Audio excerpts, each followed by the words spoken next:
78절입니다. 찬양하여라가 나오죠. 이 찬양 중 모든 구절이 구약성경, 시편과 예언서에 있는 것들입니다. 찬양은 하나님께서 감사를, 사람들에게는 축복을 전해주는데 찾아오셔서는 원래 의미는 방문하다, 찾아내다, 돌보다의 뜻이며 도움을 주기 위해 찾아와 살펴보는 것을 나타낸다고 누가복음 7장 16절에는 기록하고 있습니다. 죄를 속하여 구원해 주셨기가 나오는데 원래의 뜻은 몸값을 주고 놓아주다입니다. 즉 어떤 사람이 죄인의 값을 대신 지불해주고 그 사람을 풀어주는 것인데 예수님께서 인류의 죄값을 십자가에 대신 치르시고 구원해 주신 것을 나타냅니다. 동일한 의미인 값을 치르고 구원함, 구속이 주로 많이 쓰이는데 이것은 로마서 3장 24절, 고린도전서 1장 3절 30절 등에 나옵니다. 사가랴는 자기의 아들이 태어난 것을 기뻐할 뿐만 아니라 그가 선구자 역할을 하게 돼 예수님의 장차 행하실 제3의 역사까지도 예언하고 있습니다. 69절에 보면 구원의 뿔이 나옵니다. 구약 성경에 자주 나오는 온유적인 표현인데요. 황소의 뿔과 같이 강력한 힘을 나타냅니다. 시편 138장 2절에 나옵니다. 이제 하나님께서는 새로운 방식으로 역사 속에 들어오실 것입니다. 다윗의 가문에 약속하신 하나님의 능력은 강력한 뿔과 같이 전적으로 구원자이신 메시아에게 쏟아부을 것이라고 합니다. 70절에 보면 에스겔가 나오죠. 세상이 시작된 이래로 아마도 창세기 3장 15절에 예언한 것으로 거룩한 예언자들의 입을 통해 말씀하신 것이 성취였습니다. 71절에 보면 우리 원수들이 나옵니다. 그동안 이스라엘을 괴롭히는 원수들은 많이 있지만 아마도 여기에서는 로마의 조종을 받은 헤롯을 가리키고 있는 것인데 그러나 예수님께서 오신 것은 정치적이고 현실적인 권력이나 민족을 피하기 위한 것이 아니라 우리의 가장 큰 두 원수인 죄와 사탄의 세력으로부터 우리를 구원하시기 위함이라는 것을 우리는 기억해야 합니다. 3절에 보면 맹세가 나오죠.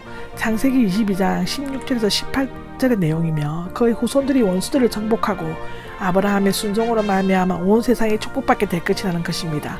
이 구원은 정치적으로 로마의 압제에서 벗어나는 것이 아니라 영적인 이스라엘의 믿음으로 말미암아 죄와 사망으로부터 건지심을 받는 것을 나타냅니다. 74절에 보면 건져주셨어가 나옵니다. 하나님께서 원수들의 손에서 건져주시는 이유는 첫째는 두려움이 없이 주님을 섬기게 하고 둘째는 주님 앞에서 한평생 거룩하고 의롭게 살도록 하기 위함입니다. 여기에서는 그리스도인답게 살아가는 데 있어서 요구되는 두 가지 요점이 강조되고 있습니다. 즉 하나님을 향해서는 거룩하고 사람들을 향해서는 의롭게 살아야 하는 것인데 바울은 마음의 성기를 이루고 삶 속에서 이가 실천되는 것을 서로 연관시키고 있습니다.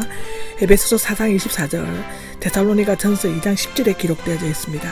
거룩하고 어려운 것은 장차 하나님의 백성이 하늘나라에서 누릴 하나님의 축복일 뿐만 아니라 현세에서 우리가 누리는 특권이기도 합니다.